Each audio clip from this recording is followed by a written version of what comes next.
우리가 2030만 이혼하지 않아요. 우리 40대도 이혼합니다. 그렇죠? 여러분 저는 옛날 공자님 말씀이 너무 마음에 와닿습니다. 40이면 불혹이라고 했어요. 그렇죠? 불혹.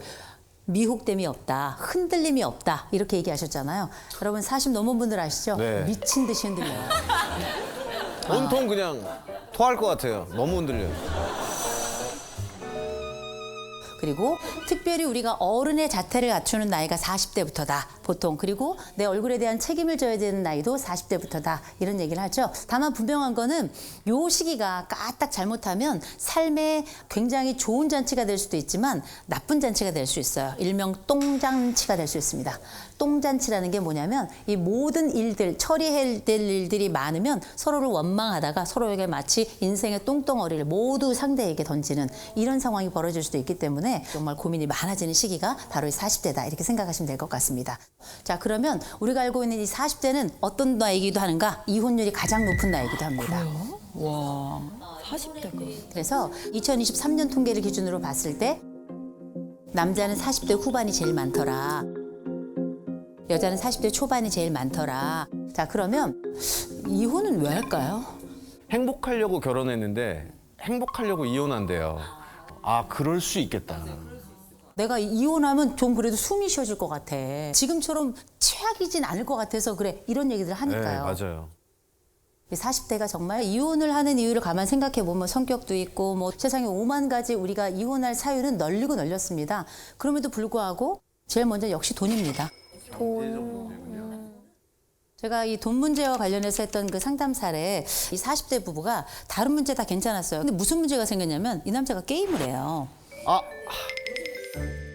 그런데 요즘은 게임머니라는 게 있더라고요. 그런데 이게 다 소액 결제였던 거예요. 소액 결제가 적을 때는 한 4, 50만 원, 많을 때는 정말 많을 때 250만 원까지 갔어요. 그러니까 평균 한 100만 원 선이 계속 나간 건데 각자 맞벌이를 하니까 또 각자 돈 관리를 하니까 또 공동으로 내야 될 돈만 함께 내서 했기 때문에 잘 몰랐어요. 근데 이걸 이제 어떻게 이 아내가 알게 됐냐면 나중에 이제 대출을 받아서 집을 이사를 가게 됐는데 이 대출을 하는 과정에 이 남편이 매달 이렇게 나갔다는 걸 아내가 거의 한 10년 만에 알게 된 거예요. 나중에 이걸 쭉 살펴봤더니 거의 한 1억 가까이 돈이 나간 겁니다. 아이고 그 돈을 10년이면 모았으면 그치. 아이고 근데 이게 이 아내 한 400 벌어요. 이 남편 한 250 벌어요. 근데 한 달에 자기 250 버는 것 중에 100만 원을 게임머니로 쓰는 게 말이 안 되잖아요. 근데 이렇게 한쪽에 소비가 너무 많아.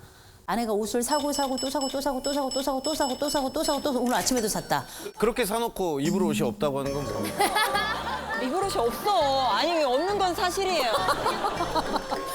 근데 생각해보면 소비하는 거 상관없어요. 문제는 우리 집의 가정 규모를 넘어서는 경우예요. 내가 가지고 있는 상황을 전혀 파악하지 못하고 이걸 그냥 무작정 쓰는 거 아니겠습니까?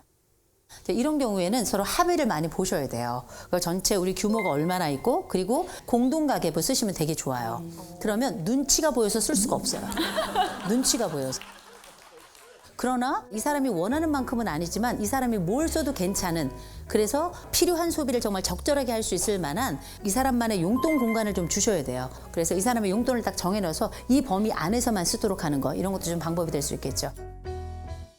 그리고 두 번째 자식 문제가 있습니다. 40대가 되면 또 자식 교육 문제가 굉장히 큰데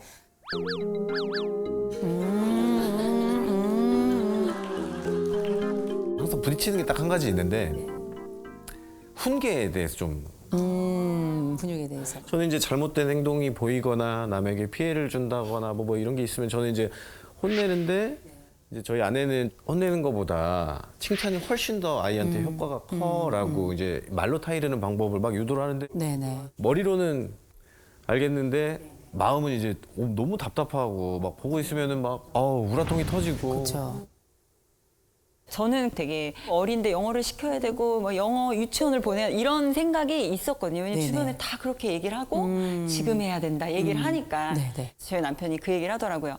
아이의 인생을 부모가 결정해주지 말자. 그러니까 저는 좀 약간 남편의 의견에 많이 따르는 편인데 그것만은 제가 못 따르겠는 거예요. 왜냐면 뒤처지는 것 같으니까. 이제 집집마다 다 똑같은 얘기 생각이 드실 거예요. 그런데 부부가 서로 교육관이 다 안 맞아요. 무게도 다르고 방향도 다르고 또 종류도 다를 수 있겠지만 부부가 서로 안 맞아도 최대한 합의해 가고 협의해 가는 거예요. 항상 그렇습니다. 다 맞지 않는데 어떤 집이 있었냐면 이 엄마가 정말 고학력자예요. 해외에서 학위를 하고 왔어요. 근데 이 아빠도 고학력자예요. 그리고 이제 두 분이 서로 외국에서 만나가 들어왔어요. 이 아빠는 자유주의자예요. 엄마는 교육주의자고. 그래가지고 아이를 어떻게 키우냐면 아침부터 저녁까지 일정을 빡빡하게 해가지고 학원 쫙 돌리고 집에 딱 돌아오면 과외 선생님이 그 뒤로 3명이 더 와요. 심지어 아이가 새벽 1시 반까지 과외를 합니다. 와, 진짜 너무 힘들겠다. 비용도 만만치 않습니다. 두 분이 다 시간 강사를 하는데 두 분이 그렇게 여의치가 않아요. 그런데도 불구하고 대출을 내가지고 아내는 계속 교육을 밀어붙이는 거고요. 근데 남편이 뭐라 그러냐면 아이들이 정신적으로 피폐해진다 이렇게 해봐야 그러니 아이에게도 숨 쉴 구멍을 줘야 된다. 그런데 아내는 도무지 듣지 않잖아요. 남편은 결국 논의 전혀 하지 않고 학원 다 끊고요. 과외 선생도 한 명도 오지 못하게 한 거예요. 그런데 아내가 알게 된 거 아니에요. 왜 안 오십니까? 너는 왜 학원 안 가니? 아빠가 끊었어. 선생님, 아버님께서 오지 말라고 하시던데요? 그러니 어떻게? 이 아이들의 모든 미래, 또 모든 계획을 내 남편이 다 망쳤다고 생각을 한 거죠. 이 아내가 완전 폭주한 거죠. 어떻게 했는가? 결국은 남편에게 올라타가지고 남편 목을 졸랐어요. 나중에 이제 정신을 차려보니까 내가 제정신이 아니라는 걸 이 아내가 알게 된 거죠. 그래서 이제 두 분이 같이 상담을 받고 이제 강남에 있었는데 이제 다른 쪽으로 이사를 하고 그다음에 아이 학원 관련된 것들도 정리를 좀 하고 지금은 굉장히 잘 지내고 있고요.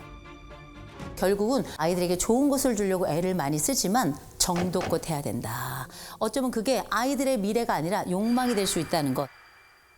무엇보다 기억하셔야 될 게 이 교육에 관련된 이야기를 할 때 쓸데없는 거 끌고 들어와가지고 얘기하면 안 된다. 그래서 당신이 학교를 거기밖에 못 나온 거야. 뭐 이런 거 있잖아요.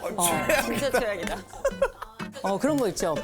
당신 쪽이 뭘 몰라서 그러는데 이런 얘기. 그건 사실 우리 아이와 관련된 논외의 이야기예요. 그죠? 경계를 잘 설정할 것 굉장히 조심스럽게 얘기해야 된다. 이런 말씀을 좀 드리고